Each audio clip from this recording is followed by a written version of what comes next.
Je passe au point suivant, et là, nous allons parler du réseau de transport collectif avec la tarification solidaire, le renouvellement de notre convention que nous avons, c'est Madame Arunga qui nous présente cette délibération. Alors, pour l'historique, remettre dans le contexte, lors du Conseil métropolitain du 6 février 2015, les élus de Nantes Métropole ont adopté donc une délibération concernant la refonte du dispositif de tarification sociale et la mise en œuvre d'une tarification sociale basée sur les ressources de foyer.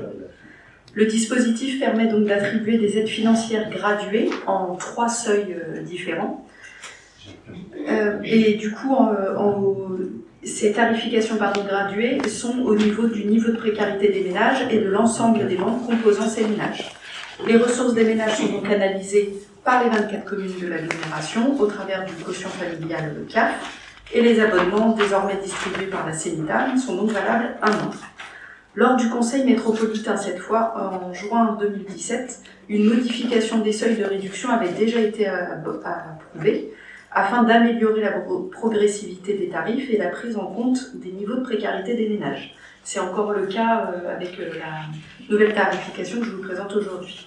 C'est donc dans ce cadre de la mise en œuvre de sa compétence transport que Nantes Métropole a souhaité associer les 24 communes de l'agglomération en leur conférant le statut d'autorité organisatrice de second rang, donc qu'on appelle AO2, leur permettant ainsi d'exercer des missions de proximité auprès des foyers qui souhaiteraient souscrire au dispositif de tarification solidaire et de s'impliquer dans les évolutions de ce dispositif. Donc ces conventions d'AO2, elles sont tripartites, donc c'est-à-dire qu'il y a Nantes Métropole, les 24 communes et bien sûr l'exploitant du réseau de transport public urbain de voyageurs, actuellement la CENITAM. En cas de changement d'exploitation, de nouveau on devra présenter une nouvelle convention pour qu'elle soit signée. Mais là aujourd'hui c'est pas l'objet, même si je vais vous indiquer que cette convention tripartite a induit que des missions par la commune, du coup, enfin toutes les communes, dans l'accompagnement de l'accès aux droits et au montage des dossiers auprès des familles, a impliqué 6 nouvelles missions pour la commune et donc plus précisément 3 pour les CCAS.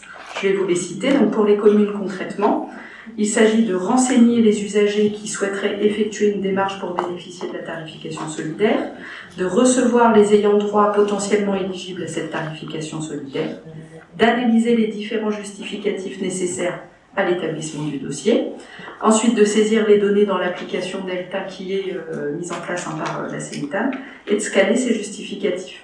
Ensuite, on s'assure de la signature du formulaire, donc vous voyez, c'est vraiment l'accompagnement dans toute la construction du dossier, jusqu'à délivrer une attestation de droit et d'assurer que celle-ci soit signée afin que les foyers en fait bénéficient de cette tarification solidaire.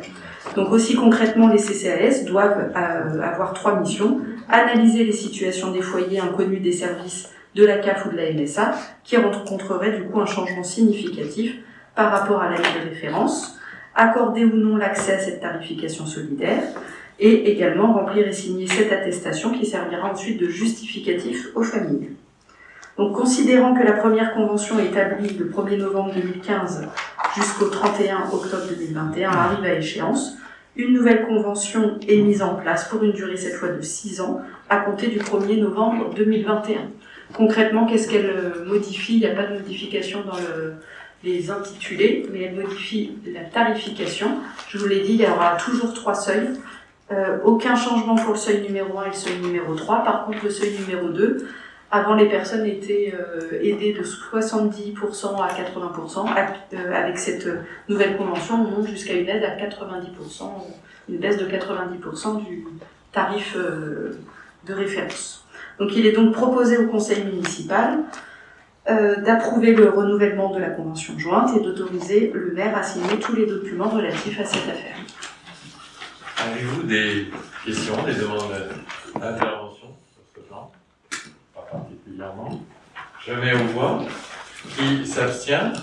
Qui vote contre? Adopté à l'unanimité.